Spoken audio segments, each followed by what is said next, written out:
तो guys we are back again with a new video. तो कैसे हैं आप लोग, कमेंट करके बताएं कैसे हैं आप लोग। आज हम क्या देखने वाले हैं? Biden cause Pakistan the most dangerous country. Okay, और प्रशांत धवन सर की वीडियो है तो उनको सब्सक्राइब लाजमी कर देना, लिंक डिस्क्रिप्शन में। लेट्स सी बाइडन ने, मैंने थोड़ा बहुत सुना था बाइडन ने क्या कहा है उनके मतलब के, देखते हैं बाइडन सर ने बाइडन सर कह रहा हूँ, प्रशांत धवन सर ने इस बारे में क्या कहा है। और इस वीडियो का लिंक आपको डिस्क्रिप्शन में मिलेगा, जाके वीडियो जल्दी देख लेना, उनको भी सब्सक्राइब कर लेना और हाँ मैं भी कर दो। Here we go, let's see, देखते हैं। वर्ल्ड अफेयर को सब्सक्राइब कर देना। नमस्कार and welcome you to world affairs. मैं हूं Prashant Dhawan. Now recently Joe Biden की एक स्टेटमेंट से पूरा पाकिस्तान पैनिक कर गया है। मैं देख रहा हूं कि अचानक से जो भी इनके पूर्व प्राइम मिनिस्टर हैं, चाहे नवाज शरीफ हो, इमरान खान हो, सब लोग रिएक्शन दे रहे हैं जो बाइडन की इस स्टेटमेंट को लेकर। जो बाइडन ने बेसिकली अपनी स्टेटमेंट से पाकिस्तान को आईना दिखा दिया, शीशा दिखा दिया, ये कहकर कि पाकिस्तान दुनिया का सबसे डेंजरस कंट्री है, one of the most dangerous countries in the world. और यहाँ पर इनके पास न्यूक्लियर वेपन्स हैं बिना किसी कोहिजन के। कोहिजन का मतलब आपको समझना होगा, कोहिजन होता है यूनिटी, मिलकर एक प्रॉपर स्ट्रक्चर के साथ जब एक संगठन चलता है। जब आप कहते हो कि एक कंट्री में कोहिजन नहीं है ना, तो मतलब कि ये है कि वो देश कभी भी बिखर सकता है। उस कंट्री में बहुत सारे पावर सेंटर है जो पाकिस्तान में है भी। पाकिस्तान में आपको एक तरफ इनके जो आतंकवादी ग्रुप्स है वो मिलेंगे, एक तरफ इनकी पॉलिटिकल पार्टीज है, फिर एक तरफ आर्मी है। सारे पावर सेंटर्स अपने हिसाब से काम करते हैं, तो कोई कोहिजन नहीं है इस देश में, और इसलिए पाकिस्तान एक बहुत ही ज़्यादा डेंजरस कंट्री है। इन्होंने यहाँ पर और भी बहुत सारी बातें बोली है रिगार्डिंग चाइना, रिगार्डिंग रशिया। ये सब हम डिस्कस करेंगे कि बाइडन ने रिसेंटली कहा क्या है। मगर मुझे पता है कि पहली बात तो ना आपके माइंड में क्वेश्चन आएगा कि रिसेंटली पाकिस्तान की तरफ यूएसए ने काफी पॉजिटिव मैसेज भेजे। F-16 फाइटर पैकेज यहाँ पर भेजा पाकिस्तान को। पाकिस्तान ऑक्यूपाइड कश्मीर को बुला दिया आज़ाद कश्मीर। अब अचानक से यहाँ पर जो बाइडन ये सब क्यों कर रहे हैं? देखिए, पाकिस्तान के लिए जो भी यूएसए का कुछ आप कह लीजिए टेम्परेरी गुड बिहेवियर था, उसका रीज़न ये था कि पाकिस्तान को ये लोग चाहते थे एक एंटी रशिया कंट्री बन जाए, रशिया के अगेंस्ट वोट कर दे। मगर रिसेंटली जो यूएन में वोटिंग हुई है यूक्रेन के इशू को लेकर, वहाँ पर चाइना और इंडिया की तरह पाकिस्तान भी आप अगर देखो तो एब्सटेन करने वाले कंट्रीज में शामिल था। तो क्लियरली पाकिस्तान का कोई यहाँ पर रोल यूएसए को दिखा नहीं फर्दर। इन्होंने वापस अब पाकिस्तान को अपनी जगह दिखा दी है इस स्टेटमेंट से। हालांकि मैं यहाँ पर कहूँगा कि ये जो स्टेटमेंट है ना, ये पाकिस्तान को तो एक्सपोज करती है, साथ ही साथ जो बाइडन को भी एक्सपोज करती है। क्योंकि इंडिया में एक बहुत ही रेलेवेंट क्वेश्चन ये उठाया जा रहा है कि अगर जो बाइडन मानते हैं कि Pakistan one of the most dangerous Nations in the world है, तो इन्हें F-16 का पैकेज क्यों दिया? क्या रैशनल बनता है, क्या लॉजिक बनता है? कहीं से कुछ समझ नहीं आता। इसलिए हमारे विदेश मंत्री ने सही कहा था, you are not fooling anyone, आप किसी को बेवकूफ़ नहीं बना रहे, ये बोलकर कि F-16 आतंकवाद से लड़ने के लिए है। आप बेसिकली एक बहुत ही डेंजरस कंट्री को उनके फाइटर जेट्स को मेंटेन करने का ऑफर दे रहे हो। तो इंडिया की जो आलोचना थी यूएसए पर, ये बिल्कुल ठीक थी। नाउ इस टॉपिक को और इन डेप्थ डिस्कस करते हैं। मगर आगे बढ़ने से पहले आपसे क्वेश्चन पूछूंगा कि हाल ही में भारत ने किस देश के साथ vaccine action programme joint declaration को 2027 तक बढ़ा दिया है? हाल ही में भारत ने इस कंट्री के साथ मिलकर वैक्सीन के इशू पर बहुत ज्यादा एक्सटेंसिवली काम किया। अब ये पार्टनरशिप 2027 तक चलेगी। ये है यहाँ पे आपकी ऑप्शन, रशिया, फ्रांस, जापान या फिर यूएसए। कमेंट सेक्शन में करिए उत्तर, सही आंसर मैं आपको दूंगा वीडियो के अंत में। ओके, तो पहली बात यहाँ पे मुझे ये मेंशन करनी पड़ेगी कि पाकिस्तान एक डेंजरस कंट्री है, इनके न्यूक्लियर वेपन्स बहुत डेंजरस है। ये बात यूएस कई बार कह चुका है। और जब ये लोग कहते हैं पाकिस्तान एक डेंजरस कंट्री है, इसका मतलब ये नहीं है कि पाकिस्तान एक स्ट्रॉन्ग कंट्री है, ये किसी कंट्री को हरा सकता है वॉर में। जब ये लोग डेंजरस कहते हैं तो डेंजरस का मतलब होता है मानवता के लिए खतरा, मानवता के लिए सरदर्द। क्योंकि कल को पाकिस्तान के थ्रू मैसिव डैमेज हो सकता है पूरी दुनिया को। और इसका रीजन क्या है? रीजन ये है कि पाकिस्तान के जो न्यूक्लियर वेपन्स हैं कभी भी आतंकवादियों के हाथ में आ सकते हैं। ये बात यूएसए के ऑफिशियल्स ने कही थी 2017 में। उसके बाद 2021 में जब यूएसए ने पुल आउट कर लिया था अफगानिस्तान से, तब भी यूएसए के जनरल्स ने ऑन रिकॉर्ड ये कहा था कि पाकिस्तान का न्यूक्लियर आर्सेनल एक बहुत ही बड़ी सरदर्दी है यूएसए के लिए। क्योंकि सिंस तालिबान ने टेक ओवर कर लिया अफगानिस्तान का, अफगानिस्तान में बहुत सारे जो आतंकवादी संगठन हैं ये और ज़्यादा स्ट्रांग होंगे। तो इवेंचुअली पॉसिबिलिटी है कि करप्शन के जरिए या फिर कुछ आइडियोलॉजिकल सिमिलैरिटी इरेगुलरिटीज की वजह से कहीं ना कहीं पाकिस्तान का न्यूक्लियर वेपन आतंकवादियों के हाथ में आ सकता है। उसके अलावा आप अगर देखो तो पाकिस्तान एक ऐसा देश है जो शायद दुनिया में सबसे ज्यादा बार न्यूक्लियर वॉर का थ्रेट दे चुका है। नॉर्थ कोरिया भी आप अगर देखो तो न्यूक्लियर वॉर के इतने थ्रेट नहीं देता जितना पाकिस्तान देता है। पाकिस्तान ने, आपको याद होगा, 2001 में इंडिया को इशू करी थी न्यूक्लियर स्ट्राइक की वार्निंग। इन्होंने ये कहा था, इन्होंने एक्चुअली ये मैसेज पहुंचाया यूके को, और यूके के थ्रू इंडिया तक ये बात पहुंची कि पाकिस्तान सिर्फ 8 सेकंड के अंदर इंडिया पर न्यूक्लियर स्ट्राइक कर सकता है। और आप अगर सोचेंगे कि ये सब पाकिस्तान ने क्यों कहा, रीज़न इसका ये था क्योंकि भारत के पार्लियामेंट पे अटैक हुआ था, भारत कुछ जवाबी कार्रवाई करने की सोच रहा था, और उसके रिस्पांस में पाकिस्तान ने कह दिया कि कुछ जवाबी कार्रवाई अगर करी तो हम लोग न्यूक्लियर स्ट्राइक कर देंगे इंडिया पर। उस वक्त परवेज़ मुशर्रफ पाकिस्तान को संभाल रहे थे, और परवेज़ मुशर्रफ से लेकर आप इमरान खान के टाइम तक आ जाइए, तब भी आप देखोगे न्यूक्लियर वॉर की धमकी बनी रही। इमरान खान ने भी काफ़ी बार यूएन में और जगह इंडिया को बहुत बार बोला है कि न्यूक्लियर वेपन्स है पाकिस्तान के पास, हम यूज़ कर देंगे। कश्मीर इशू ऐसा इशू है जिसके ऊपर न्यूक्लियर वॉर हो सकती है, जिसका इम्पैक्ट सारी दुनिया को झेलना होगा। इसको काफ़ी बार कहा जाता है पाकिस्तान का न्यूक्लियर ब्लैकमेल, जहाँ पर ना सिर्फ भारत को, पूरी दुनिया को ये वार्न करते हैं कि अगर तुमने कश्मीर पर हमारी शर्तें ना मानी तो पूरी दुनिया को हम नुकसान पहुंचाएंगे। और ये जो थ्रेट्स है ये मत समझना कि सिर्फ इंडिया को मिले हैं। आप जान के हैरान होंगे 2016 में ना पाकिस्तान के उस वक्त के डिफेंस मिनिस्टर ने इजराइल को धमकी दे दी थी कि हमारे पास न्यूक्लियर बॉम्ब है। लिटरली आप कह सकते हैं पाकिस्तान का फर्स्ट लाइन ऑफ डिफेंस होता है कि हमारे पास न्यूक्लियर वेपन्स है। हुआ क्या कि कहीं से पाकिस्तान में फेक न्यूज़ आ गई। इजराइल इंडिया को लेकर पाकिस्तान में बहुत ज़्यादा फेक न्यूज़ फैली होती है। ये लोग बहुत ज़्यादा एक अजम्पशन बना के बैठे हैं कि कुछ षड्यंत्र हो रहा है इनके खिलाफ कुछ एक प्लान बनाया जा रहा है।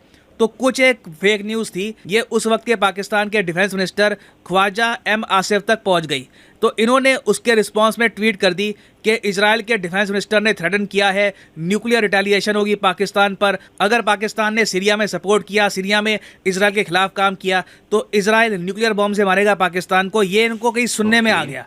तो उसके रिस्पांस में इन्होंने ये कह दिया कि इजराइल ये बात भूले ना कि पाकिस्तान भी एक न्यूक्लियर स्टेट है। इजराइल को इसके बाद ऑफिशियली बोलना पड़ा कि पाकिस्तान के डिफेंस मिनिस्टर की जो भी स्टेटमेंट्स हैं ये एक फेक न्यूज़ पर बेस्ड है।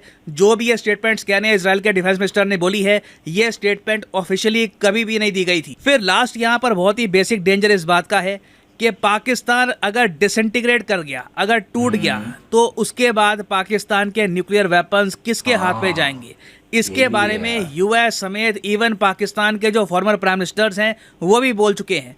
इमरान खान ने रिसेंटली ही कह दिया था कि अगर मैं पाकिस्तान का पीएम फिर से नहीं बना तो पाकिस्तान 3 हिस्सों में बढ़ जाएगा। नाउ आप भारत में अगर देखो तो हमारे नेताओं में माना जी लाख कमियां होंगी, इम्परफेक्ट है, बड़ी अभी इम्प्रूवमेंट की गुंजाइश है, मगर भारत में कोई भी फॉर्मर प्राइम मिनिस्टर ये नहीं बोलेगा कि भारत टूट जाएगा। ये एक आप कह लीजिए रेड लाइन होती है जो हम कभी क्रॉस करते नहीं हैं।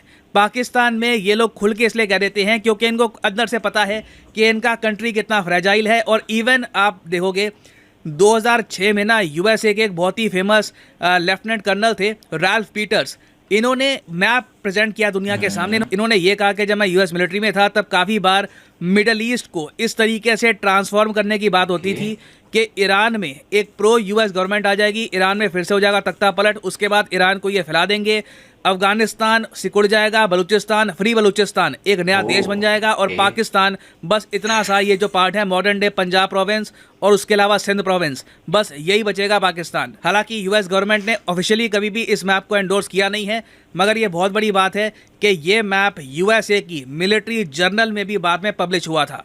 और अगर आप सोच रहे हैं कि जो बाइडन ने अचानक से ये सब टिप्पणी क्यों दी, तो देखो रिसेंटली क्या हुआ कि जो बाइडन व्हाइट हाउस के चैनल के थ्रू बस बात कर रहे थे अपने जियोपॉलिटिकल एक्सपीरियंस के बारे में। इन्होंने ये कहा कि मैं बराक ओबामा के अंडर रह चुका हूँ वाइस प्रेसिडेंट यूएसए का 8 साल तक, अब मैं 4 साल तक यूएसए का प्रेसिडेंट भी रहूँगा।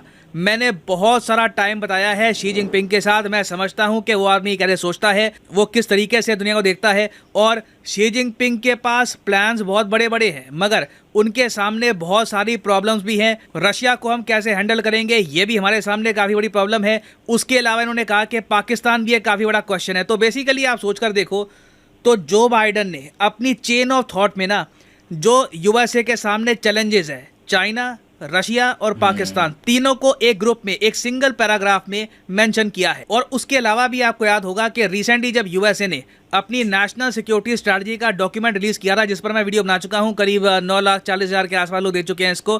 तो इस वीडियो में भी मैंने आपको बताया था कि यूएसए ने जब अपना ऑफिशियल सिक्योरिटी डॉक्यूमेंट दुनिया के सामने दिखाया तो वहां पर पाकिस्तान मिसिंग था। तो क्लियरली आप देखोगे तो एक ग्रैंड स्ट्रैटेजिक व्यू पॉइंट में ना यूएस पाकिस्तान को चाइना रशिया के साथ ही देखता है, एक सिमिलर ग्रुप में देखता है, एक प्रॉब्लम की तरह देखता है जो इवेंचुअली यूएसए को सॉल्व करनी होगी। और इसलिए हम ये भी देख रहे हैं कि पाकिस्तान के जो पूर्व प्राइम मिनिस्टर है इमरान खान, वो जो बाइडेन की स्टेटमेंट से इतने दुखी हुए हैं, उन्होंने यहाँ पर यह पूछा कि मैं जानना चाहता हूँ कि प्रेसिडेंट ऑफ यूएसए को ये कंक्लूजन कैसे मिला, इस निष्कर्ष पर ये कैसे आए कि पाकिस्तान के न्यूक्लियर वेपन्स अनसेफ है। ये कह रहे हैं कि इनका न्यूक्लियर कमांड बहुत ज़्यादा सिक्योर है, कंट्रोल सिस्टम हमारा बहुत बढ़िया है।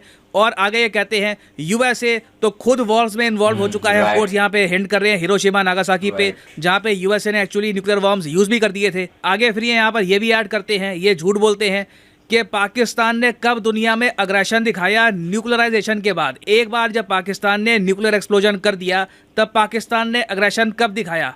इसका आंसर है Kargil war. Nuclear bomb test करने के बाद ही पाकिस्तान ने कारगिल वॉर कर दी थी भारत पर। और फाइनली यहाँ पर ये भी ऐड करते हैं कि जो बाइडेन की स्टेटमेंट से ये भी साबित होता है कि करंट गवर्नमेंट की जो स्ट्रैटेजी है यूएसए के साथ रिलेशंस रीसेट करने की, ये खराब है। यूएसए बेसिकली पाकिस्तान को एक मित्र मुल्क मानता ही नहीं है, तो पाकिस्तान को भी अपनी स्ट्रैटेजी चेंज करनी चाहिए रिगार्डिंग यूएस। तो अब देखो क्या होने वाला है कि पाकिस्तान में जैसे जैसे इलेक्शन सीजन नजदीक आएगा, आप देखोगे कि पाकिस्तान में जो बाइडेन की ये स्टेटमेंट एक इलेक्शन का मुद्दा बन जाएगा। इमरान खान बार बार दोहराएंगे कि अभी जो करंट लोग हैं जो पावर में हैं, ये लोग जो बाइडेन के साथ जो रिलेशंस हैं, अमेरिका के साथ रिलेशंस इंप्रूव करना चाहते हैं। इवन दो जो बाइडेन कहते हैं कि पाकिस्तान मोस्ट डेंजरस कंट्री है, तो ये जो एक स्टेटमेंट है ना, आने वाले कई सालों तक यूएस पाकिस्तान रिलेशंस पर एक शैडो की तरह रहेगी। और मेरे हिसाब से जो बाइडेन ने फाइनली जो अमेरिकन जेन्युइनली सोचते हैं ये दुनिया के सामने रख दिया है। नाउ फाइनली वापस आते हैं अपने क्वेश्चन की तरफ कि भारत ने vaccine action programme joint declaration ये एक्सटेंड कर दिया है 2027 तक। किस कंट्री के साथ? तो सही उत्तर यहाँ पे है option D, USA is the right answer. यहाँ पे आप देख पाओगे Indo US vaccine action programme joint statement extended till 2027। ये काफी हद तक न्यूज में है, so make sure to remember this. Finally यहाँ पर मैं ये भी ऐड कर दूं कि लाइफ में अगर आप एक बार प्रॉपर्ली यूपीएससी एग्जाम की तैयारी करना चाहते हैं जेन्युइन तरीके से, तो आप अनअकैडमी का स्पेशल कॉम्बो पैकेज परचेज कर सकते हैं। कमेंट सेक्शन में जाइए, पैकेजेस परचेज करो और पढ़ो लिखो बनो कामयाब। और कैसी लगी आपको वीडियो? क्या कहना चाहेंगे यूएसए के बारे में आप? क्या यूएसए ने जो डिमांड्स रखे पाकिस्तान के लिए? पर भी आपको कोई तो कुछ तो होगा ना, सही की कहा उन्होंने, गलत का गलत। यार देखो गलत कहा है, मतलब कि पाकिस्तान ने मुझे पहले का तो नहीं पता, धमकी दी थी या कुछ किया था वो न्यूक्लियर के लिए। वो पाकिस्तान के इमरान खान ने तभी मतलब कि वो न्यूक्लियर का कहा था जब पता नहीं हम पाकिस्तान नहीं सुना था कि वॉर होने वाली है।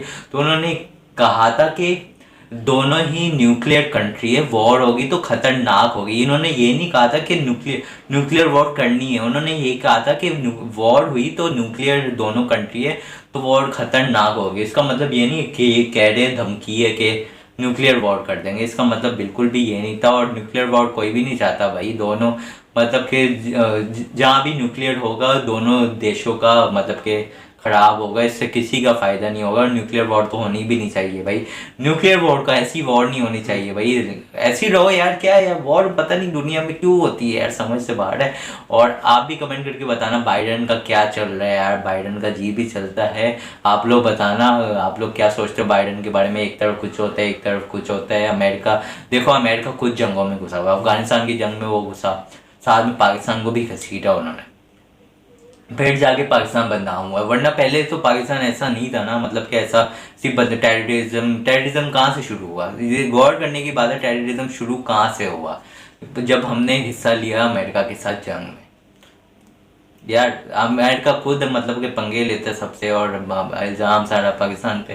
तो आप भी कमेंट करके बताना कैसी लगी। और प्रशांत धवन सर ने कुछ कुछ बातें सही की, कुछ कुछ बातें मैं एग्री नहीं करूँगा क्योंकि मैं पाकिस्तान से हूँ यार। तो प्रशांत धवन सर को लाजमी सब्सक्राइब करने ना, लिंक डिस्क्रिप्शन में। तो चलते हैं नेक्स्ट वीडियो की तरफ, मिलते हैं नेक्स्ट वीडियो में, तब तक